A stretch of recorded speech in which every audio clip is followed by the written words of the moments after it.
Bacaan dari Nubuat Yeskiel. Kata Nabi, seorang malaikat membawa aku ke pintu bait suci, dan sungguh ada air keluar dari bawah ambang pintu bait suci dan mengalir menuju ke timur. Sebab bait suci juga menghadap ke timur.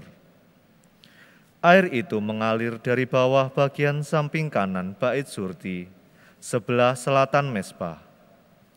Lalu malaikat itu menuntun aku keluar melalui pintu gerbang utara, dan dibawanya aku berkeliling dari luar menuju gerbang yang menghadap ke timur. Sungguh, air itu membual dari sebelah selatan. Lalu malaikat itu pergi ke arah timur dan memegang tali pengukur di tangannya. Ia mengukur 1000 hasta dan menyuruh aku masuk ke dalam air itu, dalamnya sampai di pergelangan kaki. Ia mengukur 1000 hasta lagi dan menyuruh masuk sekali lagi ke dalam air itu. Sekarang sudah sampai lutut. Kemudian ia mengukur 1000 hasta lagi dan menyuruh aku ketiga kalinya masuk ke dalam air itu. Sekarang sudah sampai di pinggang. Sekali lagi ia mengukur 1000 hasta, dan sekarang air itu sudah menjadi sungai, di mana aku tidak dapat berjalan lagi, sebab air itu sudah meninggi, sehingga orang dapat berenang, suatu sungai yang tidak dapat diseberangi lagi.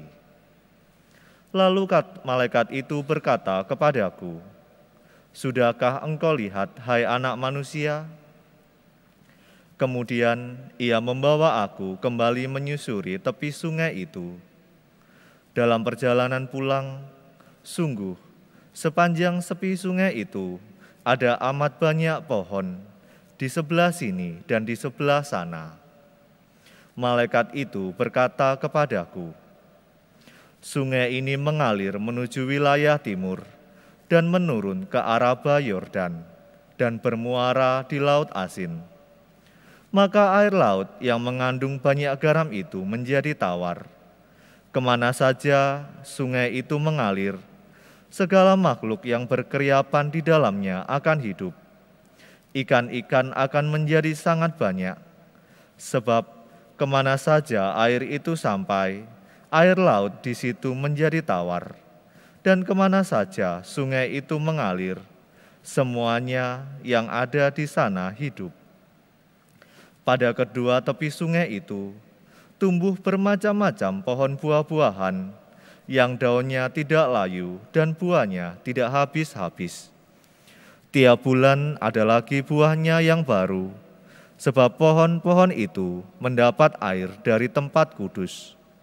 Buahnya menjadi makanan, dan daunnya menjadi obat." Demikianlah sabda Tuhan. Syukur kepada Allah. Tuhan semesta alam menyertai kita, kota benteng kita ialah Allah Yakub. Tuhan semesta alam menyertai kita, kota benteng kita ialah Allah Yakub. Allah itu bagi kita tempat perlindungan dan kekuatan, sebagai penolong dalam kesesakan sangat terbukti. Sebab itu kita tidak akan takut sekalipun bumi berubah, sekalipun gunung-gunung bergoncang di dalam laut. Tuhan semesta alam menyertai kita, kota benteng kita ialah Allah Yakub. Kota Allah, kediaman yang maha tinggi, disukakan oleh aliran-aliran sebuah sungai. Allah ada di dalamnya, kota itu tidak akan goncang. Allah akan menolongnya menjelang pagi. Tuhan semesta alam menyertai kita, kota benteng kita ialah Allah Yakub. Tuhan semesta alam menyertai kita, kota benteng kita ialah Allah Yakub. Pergilah, pandanglah pekerjaan Tuhan yang mengadakan permusuhan di bumi. Tuhan semesta alam Menyertai kita, kota benteng kita ialah Allah Yakub.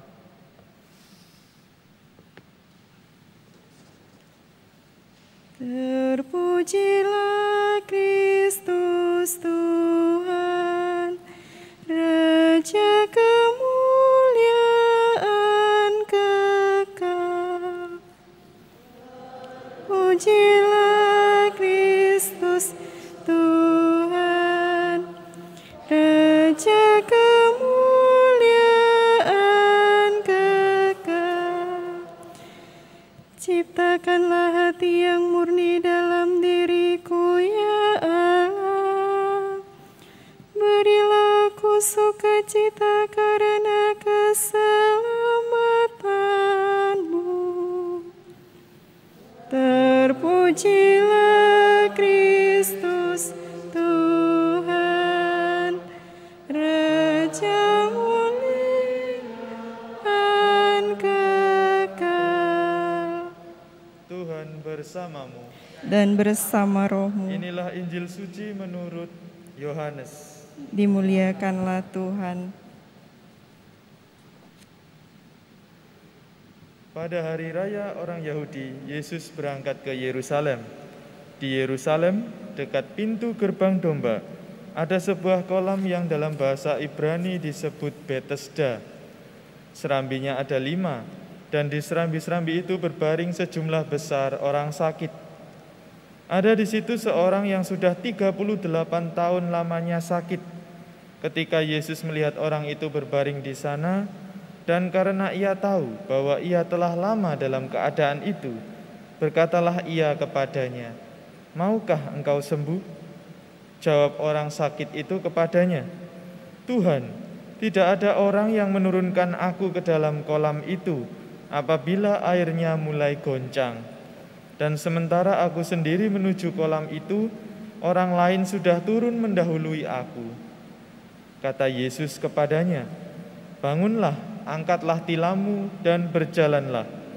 Dan pada saat itu juga sembuhlah orang itu, lalu ia mengangkat tilamnya dan berjalan. Tetapi hari itu hari Sabat.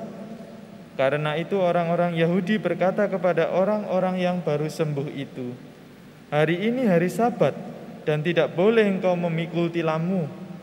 Akan tetapi ia menjawab mereka, "Orang yang telah menyembuhkan aku, Dia yang mengatakan kepadaku, angkatlah tilammu dan berjalanlah."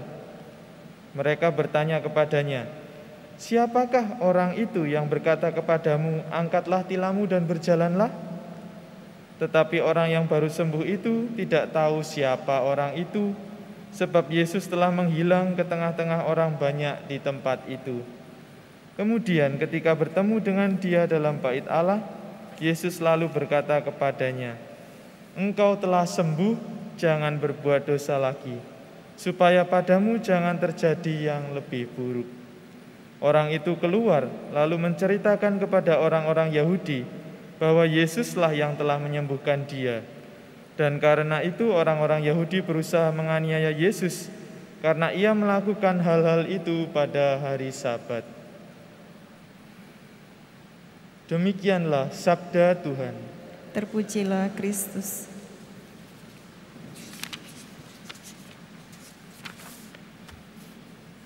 Saudara-saudari yang terkasih, jika Anda menderita sakit berat, menahun lalu sembuh di tangan seorang dokter, bagaimana perasaan Anda?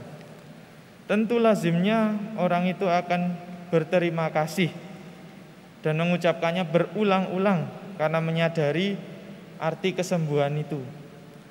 Namun dalam bacaan Injil tadi kita melihat hal yang berbeda.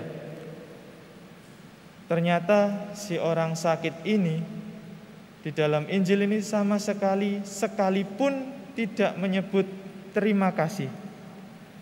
Dia menderita sakit sudah begitu lama, 38 tahun. Yesus tentu saja iba melihat itu. Ia menawarkan kesembuhan kepadanya dan memberikan dia kuasa untuk mengangkat tilam dan berjalan. Akhirnya si lumpuh bisa melakukannya. Tapi mengangkat tilam di hari Sabat tentu saja memancing reaksi keras dari pemuka Yahudi. Dan ironisnya lagi, si lumpuh tadi tidak tahu siapa yang menyembuhkan dia. Padahal kesembuhannya itu sungguh luar biasa ya. Tampaknya ia tidak mau disalahkan atas tindakannya yang tidak taat kepada hukum Taurat. Ia malah menyalahkan Yesus, lalu mencari aman sendiri, dan ia sungguh tidak punya rasa terima kasih. Padahal Yesus sudah memperingatkan bahwa kesembuhannya itu jangan sampai dimanfaatkan untuk berbuat dosa lagi. Sungguh sayang, mujizat itu tidak membuka matanya untuk mengenal siapa Yesus. Memang ada banyak orang yang hanya mau menerima anugerah Allah, tetapi menolak menghadapi kemalangan yang diakibatkan oleh imannya, menolak menghadapi kemalangan dalam hidup. Para pemimpin Yahudi juga tidak jauh beda. Mereka tidak peduli akan kesembuhan ajaib yang dialami si lumpuh itu, dan hanya peduli akan aturan Sabat yang dilanggar. Padahal pertemuan dengan Tuhan Yesus seharusnya menjadi kesempatan bagi si lumpuh, bagi pendosa, bagi kita yang sakit, untuk mengalami kasih Allah. Maka mari kita belajar dari Tuhan Yesus untuk tidak mementingkan diri, selalu merasa iba dengan penderitaan orang lain, memperhatikan orang lain, dan berani menghadapi kemalangan-kemalangan dalam hidup kita sebagai jalan untuk mendewasakan iman kita. Berkat Allah menyertai kita sekalian.